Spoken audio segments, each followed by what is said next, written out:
Okay, welcome to the Wheel of Shakespeare Challenge for the final weekend of March, and happy World Theater Day. March 27th is World Theater Day, so it's a good day for us to be doing this. Well, what day isn't good, but it's good to mention that in this context. I actually, and people watching this YouTube channel, a couple hours old, I posted a little short video that you guys can check out on this channel about, with great theater quotes celebrating World Theater Day. So I hope you guys will check that one out as well. Otherwise, it's no new people here. Well, a couple of people that didn't make it last week because of the time change confused people. I hate daylight savings time, and people missing participation in that because they didn't know about it is one more reason to hate it. But glad that they're back now. And I don't know if anybody has anything they'd like to say before we get started, but or if they have announcements, we usually do that at the end, but just like anything in the way of introductions. Okay. So that said, we'll go ahead and get started. We got 6 players. Get the wheel up here. Let me take names off of people that aren't here yet. And we'll spin to see who our first monologue is going to be. Paul's not here. Okay, so spinning the wheel, our first monologue today will be performed by Sheila. Bravo. Okay. It's gender neutral, my dear. Gender neutral? Always, yes. Okay.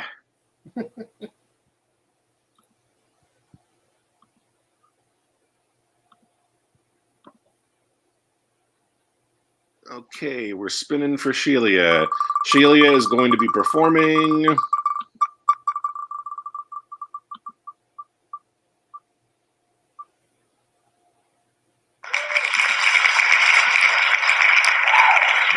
King Edward, his deathbed speech. Have I a tongue to doom my brother's death? Oh my! When he finds out I believe that's one that Elizabeth recommended adding to the wheel. I'm glad that we did that. That's a good one. So when he finds out that Clarence wasn't saved in time, Act 2, Scene 1. Mm-hmm. And oh, there he is. All right. Okay. I can get my screen to behave. Have a tongue to doom my brother's death, and shall the same give pardon to a slave? My brother slew no man. His fault was fought, and yet his punishment was cruel death. Who sued to me for him? Who in my rage kneeled at my feet and bade me be advised? Who spake of brotherhood? Who spake of love? Who told me how the poor soul did forsake the mighty Warwick and did fight for me? Who told me in the field by Tewkesbury when Oxford had me down, he rescued me and said, "Dear brother, live and be king"? Who told me when we both lay in the field frozen almost to death, how he did lap me even in his own garments and gave himself all thin and naked to the numb, cold night? All this from my remembrance, brutish wrath, sinfully plucked, and not a man of you had so much grace to put it in my mind. But when your carters or your waiting vassals had done a drunken slaughter and defaced that precious image of our dear Redeemer, you straight are on your knees for pardon. pardon, and I unjustly too must grant it you. But for my brother not a man would speak, nor I ungracious speak unto myself for him. Poor soul, the proudest of you all have been beholding to him in his life, yet none of you would once plead for his life. Oh God, I fear thy justice will take hold of me, and you and mine and yours for this. Come, Hastings, help me to my closet. Oh, poor Clarence.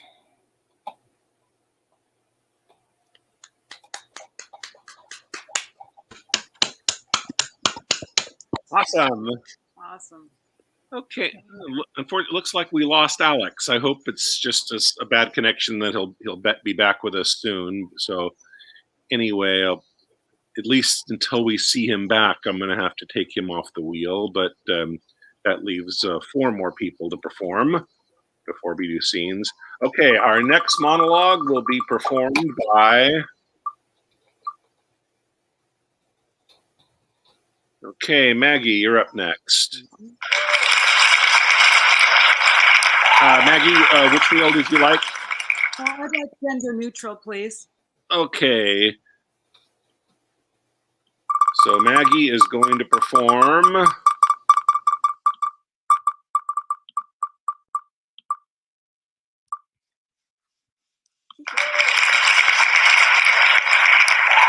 Queen Margaret, where she taunts Duke of York with a paper crown. Yes. I think I might have done this before, but... Oh, yeah, I believe you did. Do you want it again, or? It's up to you. I mean, if you think it's good to have it out there, I'll do it again. Yeah, well, it's such a great monologue. It is, actually. Maybe I'll even... I always say the rule is it's the player's option. If they've already done it, they want to decline, it's up to them. So I'll try it again. Okay, great. Thank you. Okay, I'm almost ready. Just want to get things set up. Okay, whenever you're ready. All right. Brave warriors, Clifford and Northumberland, come, make him stand upon this molehill here, that wrought at mountains with outstretched arms, yet parted but the shadow with his hand. What? Was it you that would be England's king? Was't you that revelled in our parliament and made a preachment of your high descent? Where are your mess of sons to back you now? The wanton Edward and the lusty George? And where's that valiant crookback prodigy, Dicky, your boy, that with his grumbling voice was wont to cheer his dad in mutinies? Or with the rest, where is your darling Rutland? Look, York, I stained this napkin with the blood that valiant Clifford, with his rapier's point, made issue from the bosom of the boy. And if thine eyes can water for his death, I give thee this to dry thy cheeks withal. Alas, poor York, but that I hate thee deadly, I should lament thy miserable state. I pray thee grieve to make me merry, York. What? Hath thy fiery heart so parched thine entrails that not a tear can fall for Rutland's death? Why art thou patient, man? Thou shouldst be mad. And I, to make thee mad, do mock thee thus. Stamp, rave, fret, that I may sing and dance. Thou wouldst be feed, I see, to make me sport. York cannot speak unless he wear a crown for York. And lords, bow low to him. Hold you his hands while I do set it on. Ay, marry, sir, now he looks like a king. Ay, and this he that took King Henry's chair, and this is he was his adopted heir. But how is it that great Plantagenet is crowned so soon and broke his solemn oath? As I bethink me, You should not be king till our King Henry had shook hands with death. And will you pale your head in Henry's glory and rob his temples of the diadem now in his life against your holy oath? Oh, 'tis a fault too unpardonable. Off with the crown, and with the crown his head. And whilst we breathe, take time to do him dead. And scene. I'll be back. Thank you. Okay, thank you. That's great. Also, we got Alex back. Must temporary I difficulties. got disconnected. We're glad you made it back. So I had mentioned that. So I put you back on the wheel when I saw that you were back. We've now got 4 players left to do a monologue, and we'll spin for our next monologue. The next performance will be by myself, and I will spin gender neutral.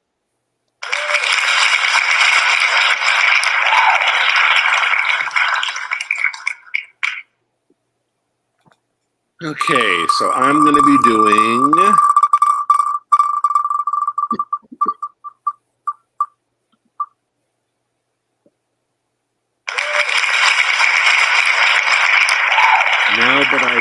Hermia from Midsummer Night's Dream, Act 3, Scene 2. Okay, give me a second.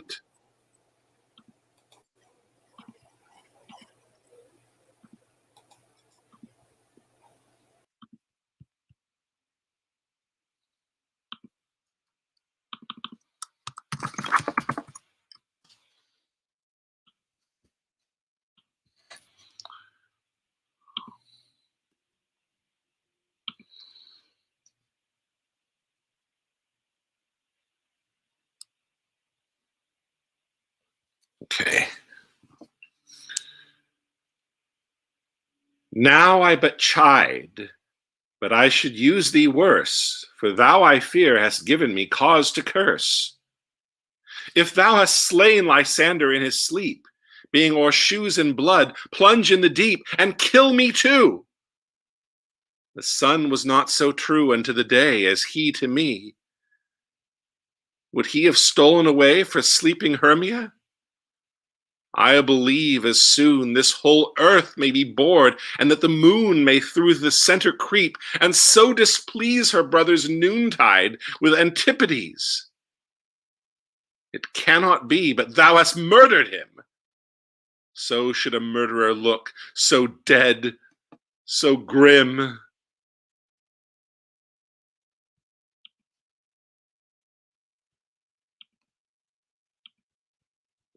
That was kind of a short one. There's a couple of other sections, but you kind of need these people. Maybe I shouldn't have that one on the wheel. It's kind of short, but anyway, back to the wheel. Let's get down to the 3 players that haven't gone.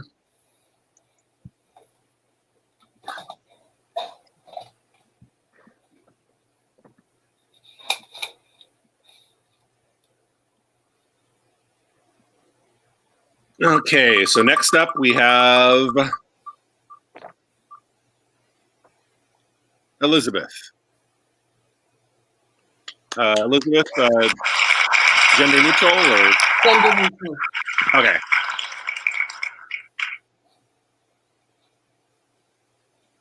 So Elizabeth is going to be doing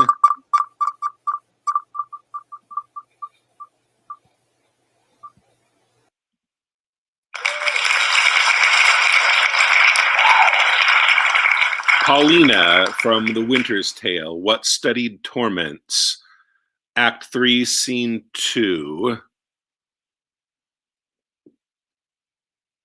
I believe this is her reflecting on Leonte's cruelty to her friend. Act 3, it's approximately 185 lines in.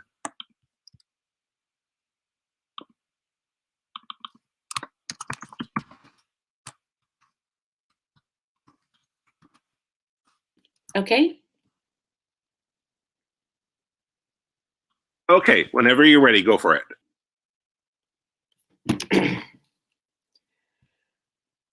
What studied torments, tyrant, hast for me?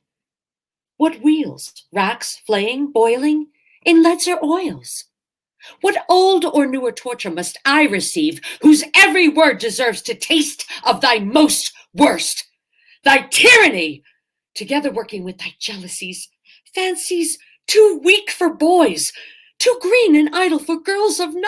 Oh, think what they have done and then run mad indeed, stark mad, for all thy bygone fooleries were but spices of it. That thou betrayest Polixenes, 'twas nothing.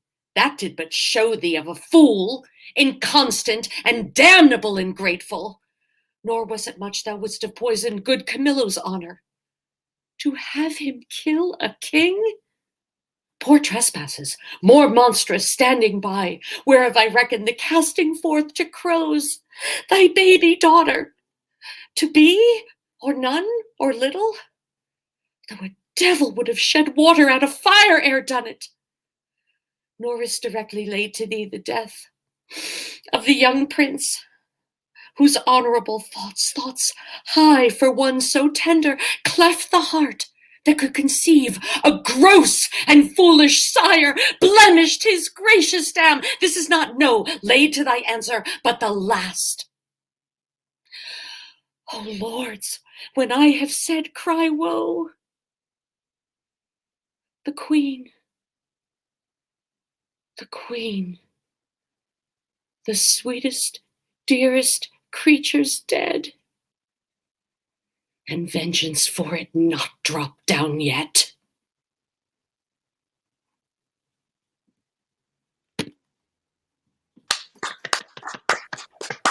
Woo!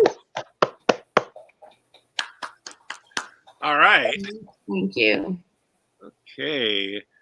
So Bill and Alex still need to go, and the next one to go will be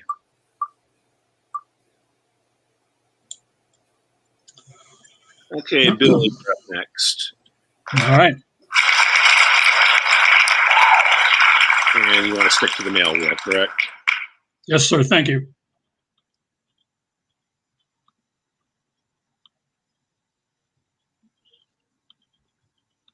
Okay, Bill's going to be doing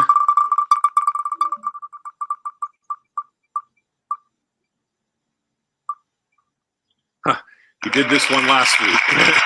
Oh, yeah. So spin again, right? Right.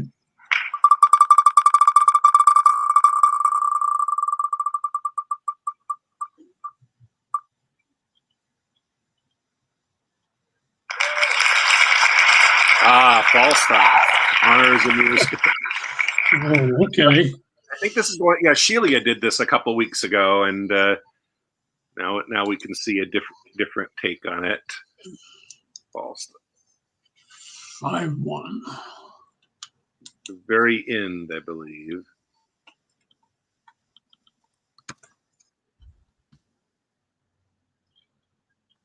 So whenever you're ready, go for it.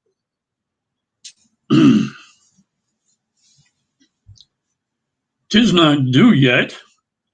I would be loath to pay him before his day. What need I be so forward with him that calls not on me? Well, 'tis no matter. Honor pricks me on.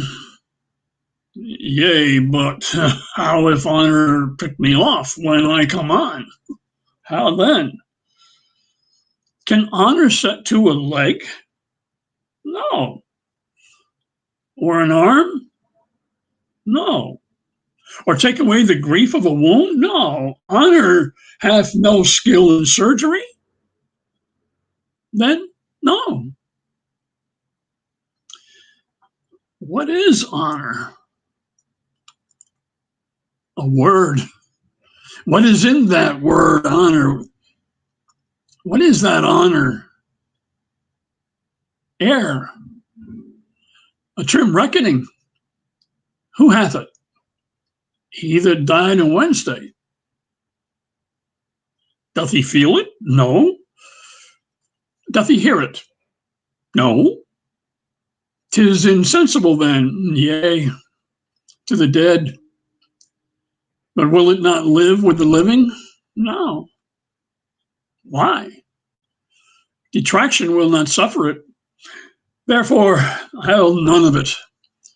Honor is a mere scutcheon. And so ends my catechism.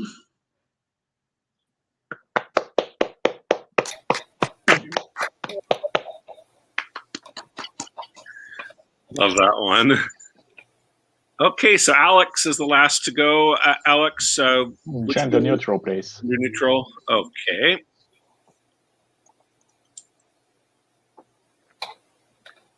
Okay, so Alex is the last monologue before we switch to scenes, and Alex is going to do.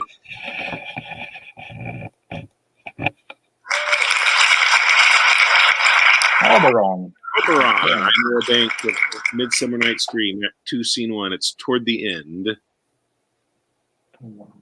Okay, just a second.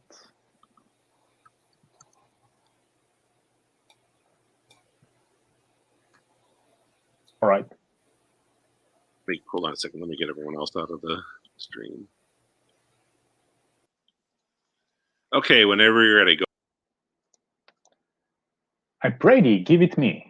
I know a bank where the wild thyme blows, where ox sleeps and the nodding violet grows, quite over canopied with luscious woodbine, with sweet musk roses, and with eglantine. There sleeps Titania sometime of the night, lute in the flowers, with dances and delight. And there the snake draws her enamelled skin, weed white enough to wrap a fairy in. And with the juice of this I'll streak her eyes, and make her full of hateful fantasies. Take thou some of it, and seek through this groove. A sweet Athenian lady is in love with a disdainful youth, anoint his eyes, but do it when the next thing he espies may be the lady. Thou shalt not know the man by the Athenian garments he had on, affected with some care, that he may prove more fond on her than she upon her love.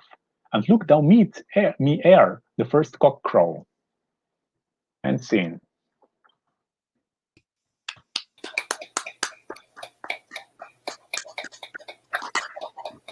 Okay, very nice. So now we will switch. We got 6 players. We can do 3 two-person scenes today. So our first 2 people that will be paired together for a scene will be myself and I will perform with Maggie. So myself and Maggie. So let's see what we're going to do.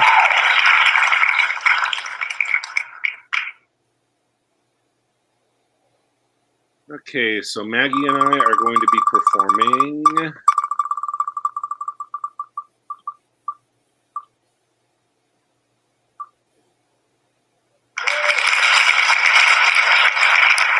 okay, Macbeth and Lady Macbeth. It's awesome. So Act 3, Scene 2, I believe this is the one where we've scorched the snake, not killed it, where he's planning to kill Banquo. And Act 3, let's find that one.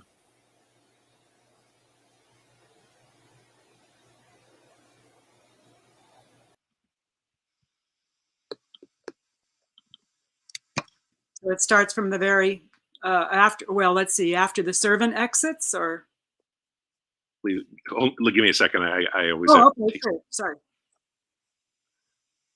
I was getting Act 3, Scene 2.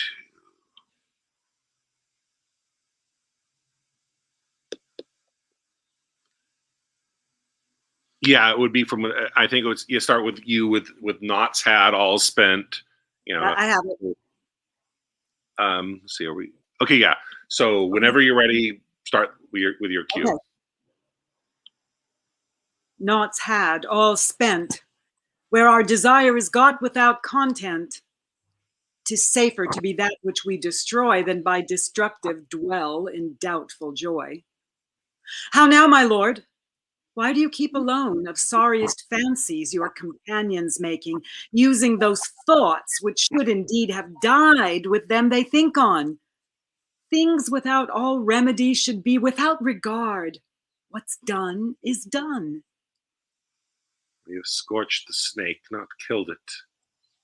She'll close and be herself, whilst our poor Malice remains in danger of her former tooth. Let the frame of things disjoint.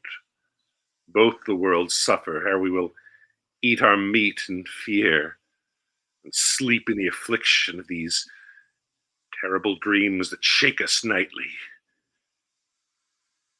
Better be with the dead, whom we, to gain our peace, have sent to peace, than the torture of the mind to lie in restless ecstasy. Duncan is in his grave.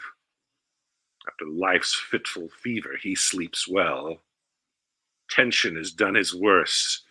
No steel, no poison, malice domestic, foreign levy, nothing can touch him further. Come on. Gentle, my lord, sleek o'er your rugged looks. Be bright and jovial among your guests tonight. So shall I, love, and so I pray be you. Your remembrance apply to Banquo. Present him eminence, both with eye and tongue, and safe the while that we must have our honors in these flattering streams, and make our faces vizards to our hearts, disguising what they are. You must leave this. Oh, scorpions, my mind, dear wife. Thou know'st that Banquo and his fleance lives. But in them nature's copies not etern. There's comfort yet. They are assailable. Then be thou jocund, ere the bat hath flown his cloistered flight, ere the black Hecate summons, the shard-born beetle with his drowsy hums hath rung night's yawning peal. It shall be done a deed of dreadful note. What's to be done? Be innocent of the knowledge, dearest Chuck, till thou applaud the deed. Come, seeing night, scarf up the tender eye of pitiful day, with thy bloody and invisible hand cancel and tear to pieces that great bond which keeps me pale. Light thickens, and the crow makes wing to the rooky wood. Good things of day begin to droop and drowse, while night's black agents to their praise do rouse. Thou marvelst at my words, but hold thee still. Things bad begun make strong themselves by ill. So prithee, go with me.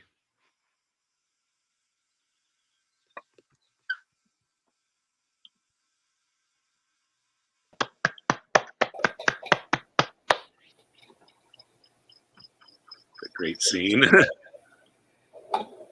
Okay, so let's set up. I'm always harder when I perform. I can't see on top of the wheel, so so I got to reset the wheel with the 4 remaining players.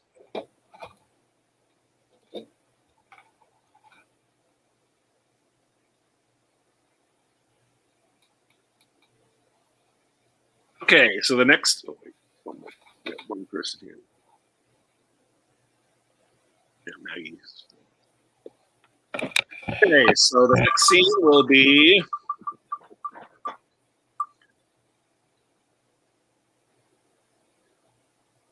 okay. So Shelia will perform with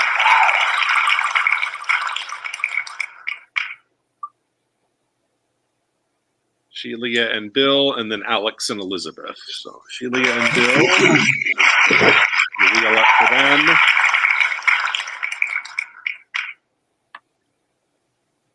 Okay, so Bill and Shelia are going to do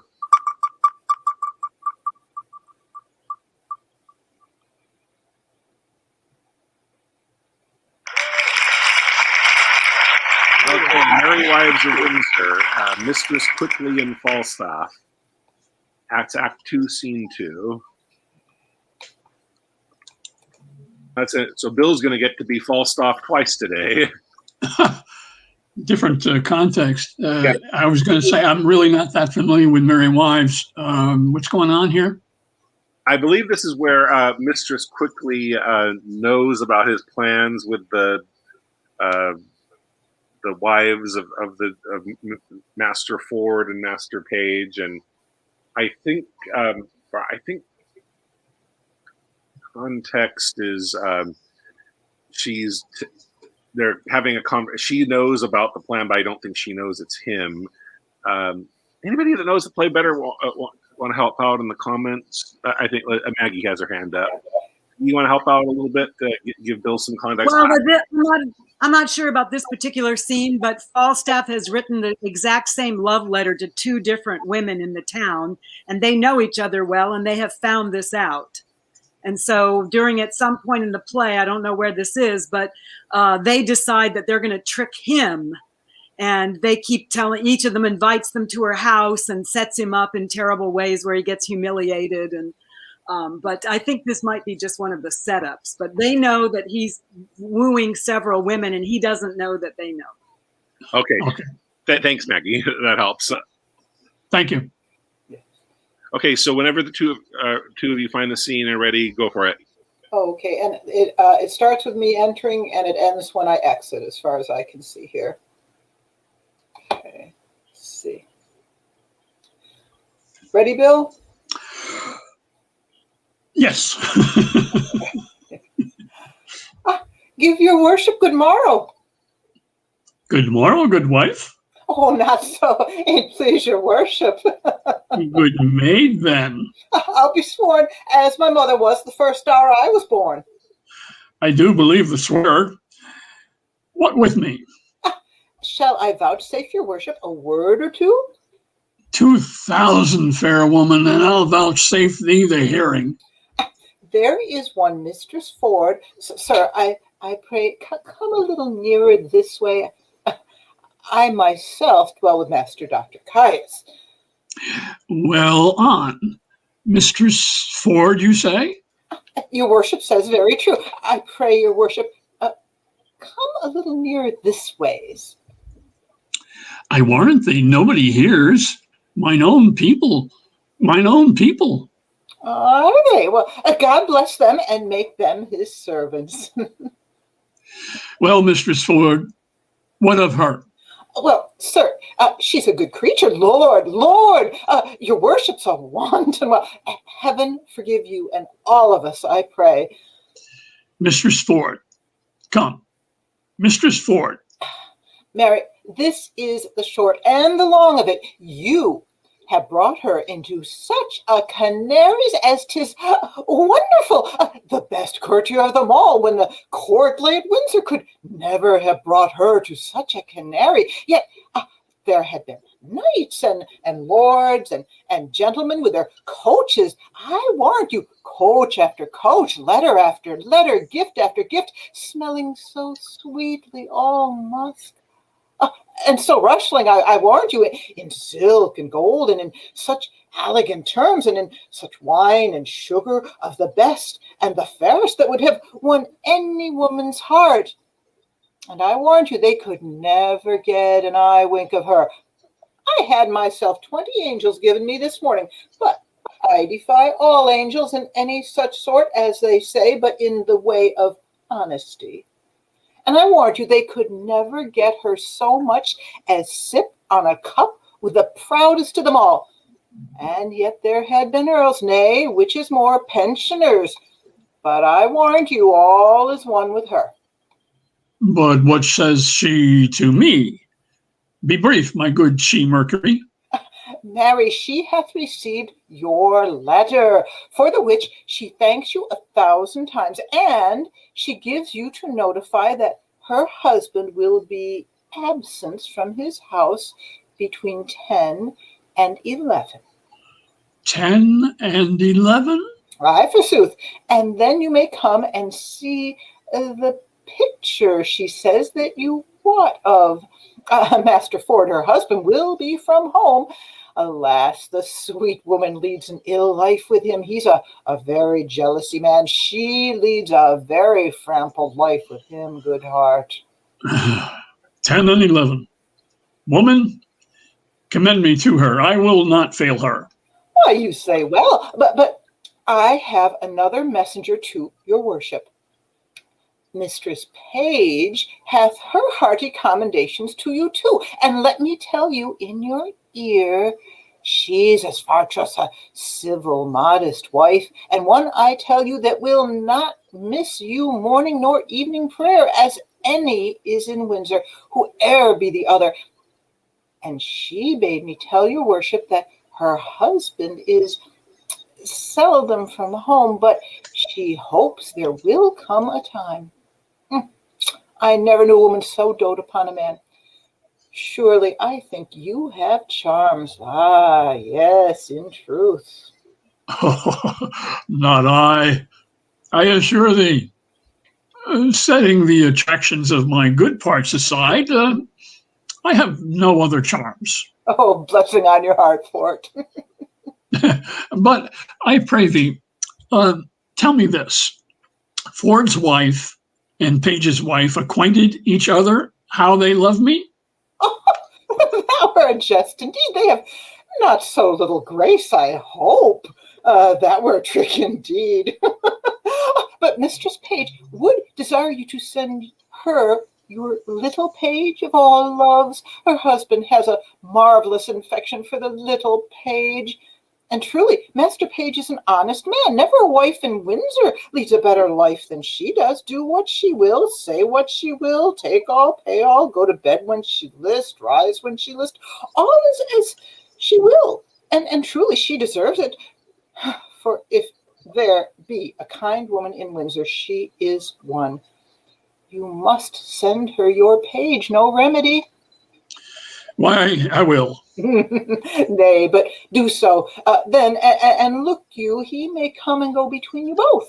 And in any case, have a nay word. Never need to understand anything, for 'tis not good the children should know any wickedness. Old folks, you know, have discretion, as they say, and know the world.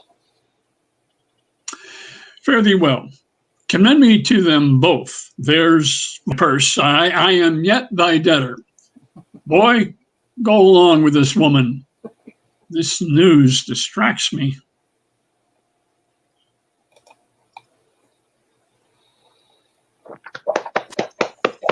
Oh, so funny. Thank you. Nicely done. Well, yeah, really. Nice. So let's see. So we have one more scene between, and we have Elizabeth and Alex are the two that haven't yet. So those two will perform in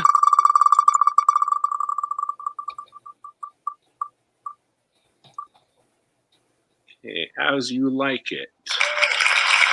Orlando and Rosalind. Act 3, Scene 2. I believe this is a scene where they meet when Orlando still believes Rosalind is the boy that she's disguised as, and I think this is one where he's, teach me to woo, and as if I were Rosalind, and of course it is Rosalind. Somebody correct me if I'm wrong, if I'm mixing up the scenes, but I think that's right. Yeah. okay, so let me put that on the. Now, So the person playing Rosalind is acting as a boy at this point. Is that correct? yes. Yes. Yeah. Okay. It starts way into the scene after Jake Wees leaves. Mm-hmm. All right. If I Okay, I remember. found it. You found where to start? Yes. Okay, so whenever Oh, you I guys. haven't. Sorry, wait. Okay. Okay, so It starts with "I am glad of your departure." Oh. Jake Wees leaves, exit Jake Wees, and then I say, I will speak to him like a saucy lackey. And But I have a line before that, and then Jakey leaves. Oh, I'm glad of your departure. Yes, sorry. Okay. okay, so whenever you're ready, go for it. I'm glad of your departure. Adieu, good Monsieur Melancholy. I will speak to him like a saucy lackey, and under that habit play the knave with him. Do you hear, Forrester? Very well. What would you? I pray you, what is the clock? You should ask me what time of day. There's no clock in the forest. Then there is no true lover in the forest, else sighing every minute and groaning every hour would detect the lazy foot of time as well as a clock. And why not the swift foot of time? Had not that been as proper? By no means, sir. Time travels in diverse paces with diverse persons. I'll tell you who time ambles withal, who time trots withal, who time gallops withal, and who he stands still withal. I prithee, who doth he trot withal? Marry, he trots hard with a young maid between the contract of our marriage and the day it is solemnized. If the interim be but a 7 night, time's pace is so hard that it seems the length of 7 year. Who ambles time withal? With a priest that lacks Latin, and a rich man that hath not the gout, for the one sleeps easily because he cannot study, and the other lives merrily because he feels no pain. The one lacking the burden of lean and wasteful learning, the other knowing no burden of heavy tedious penury. These time ambles withal.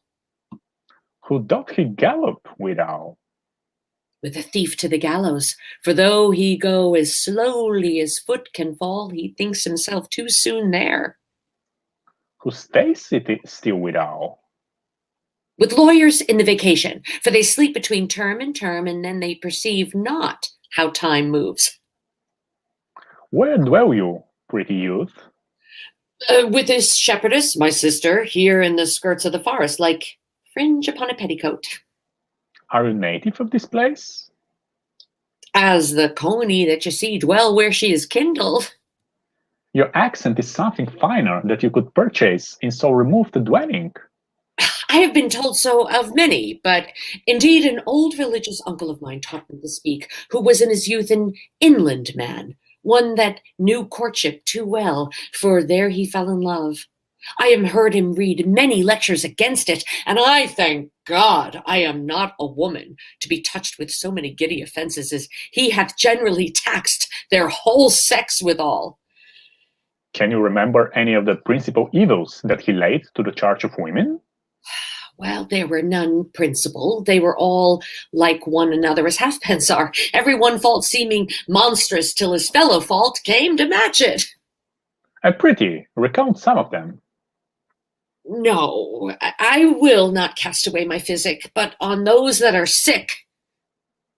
There is a man haunts the forest that abuses our young plants with carving Rosalind on their barks, hangs odes upon hawthorns and elegies on brambles, all forsooth deifying the name of Rosalind. If I could meet that fancy monger, I would give him some good counsel, for he seems to have the quotidian of love upon him. I am he that is so love-shaked. I pray you tell me your remedy. There is none of my uncle's marks upon you. He taught me how to know a man in love, in which cage of rushes I am sure you are not prisoner. What were his marks? A lean cheek, which you have not, a blue eye and sunken, which you have not, an unquestionable spirit, which you have not, a beard, neglected, which you have not. But I pardon you for that, for simply your not having a beard is a younger man's revenue. Then your hose should be unguarded, your bonnet unbanded, your sleeve unbuttoned, your shoe untied, and everything about you demonstrating a careless desolation. But you are no such man. You are rather point device in your accoutrements as loving yourself than seeming the lover of any other. Fair youth, I would I could make thee believe I love. Me believe it? You may as soon make her that you love believe it, which I warrant she is apter to do than to confess she does. That is one of the points in the which women still give the lie to their consciences. But in good sooth, are you he that hangs the verses on the trees, wherein Rosalind is so admired? Just a second. I swear to thee, youth, be the white hand of Rosalind, I am that unfortunate he. But are you so much in love as your rhymes speak? Neither rhyme nor reason can express how much. Love is merely a madness, And I tell you, deserves as well a dark house and a whip as madmen do. And the reason why they are not so punished and cured is that the lunacy is so ordinary that the whippers are in love too. Yet I profess curing it by counsel. Did you ever cure any soul? Yes, one, and in this manner. He was to imagine me, his love, his mistress, and I set him every day to woo me, at which time would I, being but a moonish youth, grieve, be effeminate, changeable, longing and liking, proud, fantastical, apish, shallow, inconstant, full of tears, full of smiles, for every passion something, and for no passion truly anything, as boys and women are for the most part cattle of this color, would now like him, now loathe him, then entertain him, then forswear him, now weep for him, then spit at him, that I drave my suitor from his mad humor of love to a living humor of madness, which was to forswear the full stream of the world and to live in a nook merely monastic. And thus I cured him. And this way will I take upon me to wash your liver as clean as a sound sheep's heart, that there shall not be one spot of love in it. I would not be cured, youth. I would cure you. I would cure you if you would call me Rosalind and come every day to my cote and woo me. Now, by the fate of my love, I will. Tell me where it is. Oh, go with me to it and I'll show it you. And by the way, you shall tell me where in the forest you live. Will you go? With all my heart, good youth. Nay, you must call me Rosalind. Come, sister, will you go?